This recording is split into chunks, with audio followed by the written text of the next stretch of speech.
మనందరికీ ఎంతో ఇష్టమైన వినాయకుడి రూపం చూస్తేనే ఒక సంతోషం.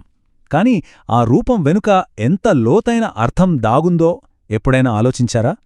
ఆయన చేతిలో ఉండే ఆయుధాల నుంచి ఆయన కూర్చునే ఆసనం వరకు ప్రతి అంశం వెనుక ఉన్న అద్భుతమైన విశేషాలను ఈ ప్రయాణంలో కలిసి తెలుసుకుందాం. అవును, వినాయకుడంటేనే పండగ. అంత సందడి, సంతోషం. విఘ్నాల్ని తీసేస్తాడు కాబట్టే ఆయన్ని విఘ్నహర్త అంటాం. ఇది మనందరికీ తెలిసిన విషయమే. కాని అసలు విషయమేంటంటే, ఆయన రూపంలో కనిపించే ప్రతి చిన్న అంశం వెనుక ఒక పెద్ద ఫిలాసఫీ ఉంది. అవేంటో ఇప్పుడు చూద్దాం. సరే, ముందుగా విఘ్నహర్తకి మనమందరం స్వాగతం పలుకుదాం. ఏ పని మొదలుపెట్టినా ముందుగా ఆయన్నే తలుచుకుంటాం గదా. శుభాలకో విజయానికి ఆయనే అధిపతి. ఆ పాయింట్ నుంచే మన ప్రయాణం మొదలుపెడతాం. అయితే ఆయన చేతిలో ఉండే వస్తువులు, ఆయన కూర్చునే ఆసనం, ఇంకా ఆయనకి ఎన్నో రూపాలున్నాయి గదా. అసలు వీటన్నిటిని నిజమైన అర్థమేంటి?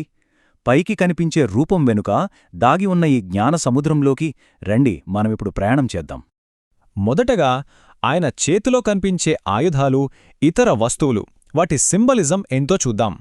ఈ పరుషు అంటే గొడ్డలి. చూడ్డానికి ఆయుధంలా ఉన్నా ఇది హింసకు చిహ్నం కాదండోయ్. ఇది మనలో ఉండే అహంకారాన్ని, మనల్ని కట్టిపడేసే ప్రాపంచిక బంధాల్ని, వాటన్నిటినీ నరికేసే ఒక స్పిరిచువల్ టూల్ అనమాట. ఇక పాశాంకుశాలు. ఇది చాలా ఇంట్రెస్టింగ్. అంకుశం మనల్ని సరైన దారిలో ముందుకు నడిపించడానికి ఒక పుష్ లాంటిది. ఇక పాశం అంటే ఉచ్చు. అది మనల్ని తప్పుదారినుంచి, ఇబ్బందుల్నుంచి సున్నితంగా వెనక్కి లాగుతుంది. ఒకటి ముందుకు నెడితే ఇంకోటి వెనక్కి లాగుతుంది, మనల్ని బ్యాలెన్స్ చేయడానికనమాట. ఇంకా చూడండి, చేతిలో ఉండే మోదకం, ఆ తీపి ఉండ్రాళ్ళు, అది మనం చేసే ఆధ్యాత్మిక సాధనకు దొరికే స్వీట్ రిజల్ట్. మరి ఆ విరిగిన దంతం, అది మహాభారతం రాసేటప్పుడు జ్ఞానం కోసం చేసిన త్యాగానికి గుర్తు. ఇక ఆ పెద్ద చెవులు, మంచి చెడు అన్నీ విని సరైనది గ్రహించాలనే వివేకానికి చిహ్నం. చివరిగా ఆ చిన్న ఎలుక, మనసులో ఉండే చిన్న చిన్న కోరికలు, అహంకారం ఎంత పెద్దవైనా సరే వాటిని కంట్రోల్ చేయగలమని చూపిస్తుంది. సరే, ఆయుధాలు చూసాం కదా. ఇప్పుడు ఆయన కూర్చున్న ఆసనం గురించి మాట్లాడుకుందాం. అదే పద్మాసనం.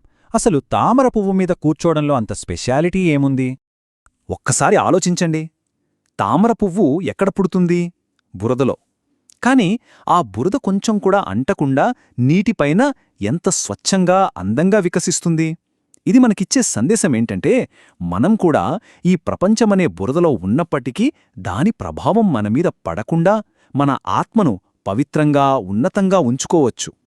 అందుకే ఈ పద్మం భౌతిక ప్రపంచానికి అతీతంగా ఎదగడానికి, జ్ఞానోదయం పొందడానికి, ఆధ్యాత్మిక స్వచ్ఛతకు ఒక పవర్ఫుల్ సింబల్ అన్నమాట. రైట్. సో ప్రతీకలు, ఆసనం గురించి చూశాం. ఇప్పుడు అసలైన మ్యాటర్కి వద్దాం. ఆయన రూపాలు. అవును, వినాయకుడంటే మనకు ఒకే రూపం గుర్తుకురాదు. దైవత్వంలోని ఒక్కో కోణాన్ని చూపించడానికి ఆయన ఎన్నో అనంతమైన రూపాల్లో మనకు దర్శనమిస్తాడు. అసలు దైవాన్ని మనం ఎన్ని రకాలుగా ఊహించుకోగలం? దానికేమైనా హద్దు ఉందా? ఒకసారి ఆలోచించండి. ఇక్కడ చూడండి, ఒకవైపు ఎంత ప్రశాంతంగా ధ్యానంలో కూర్చున్నారో, మరోవైపు చూడండి, విశ్వాన్నే తన నాట్యంతో కదిలించే ఒక కాస్మిక్ డాన్సర్. ఒకే దైవంలో ఎన్ని వైవిధ్యాలు! ఈ రెండు రూపాలు చూస్తేనే ఆయన తత్వం ఎంత విస్తారమైనదో అర్థమవుతుంది. ఈయన అష్టభుజ నృత్య గణపతి, అంటే 8 చేతులతో నాట్యం చేసే గణపతి.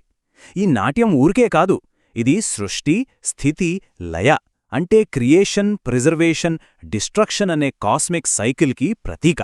ఆయన 8 చేతుల్లో ఉన్న ఒక్కో ఆయుధం ఈ విశ్వచక్రంలో ఆయనకున్న శక్తిని తెలియజేస్తుంది. ఇక ఈయన మన తెలుగువారికి బాగా సుపరిచితమైన కాణిపాకం వినాయకుడు. దీని స్పెషాలిటీ ఏంటంటే, ఇది స్వయంభూ విగ్రహం. అంటే దీని ఎవరూ చెక్కలేదు, భూమి నుంచి అదే సహజంగా ఉద్భవించిందని భక్తులు బలంగా నమ్ముతారు. అందుకే అంత మహిమ. అసలు స్వయంభూ అంటే ఏంటి?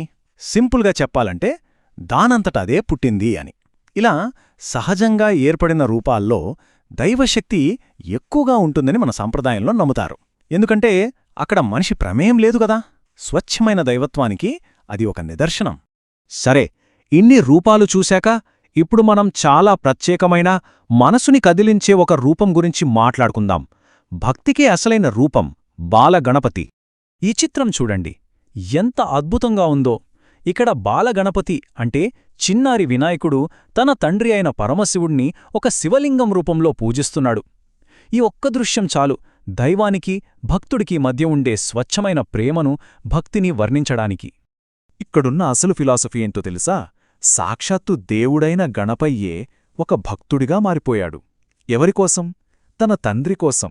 దీన్ని బట్టి మనకేమర్థమవుతుంది? ప్రేమను చూపించడానికి గొప్ప మార్గం సేవ, ఆరాధన. అంతకు మించి ఏదీ లేదు. అందుకే అంటారు, విఘ్నాలను తొలగించే ఆయనే మనకు దారి చూపిస్తున్నాడు. ఆ దారి ఏంటి? భక్తి మార్గం. ఆ భక్తి ఉంటే చాలు, ఏ అడ్డంకి అయినా తొలగిపోతుందని ఆయనే స్వయంగా చేసి చూపిస్తున్నారు.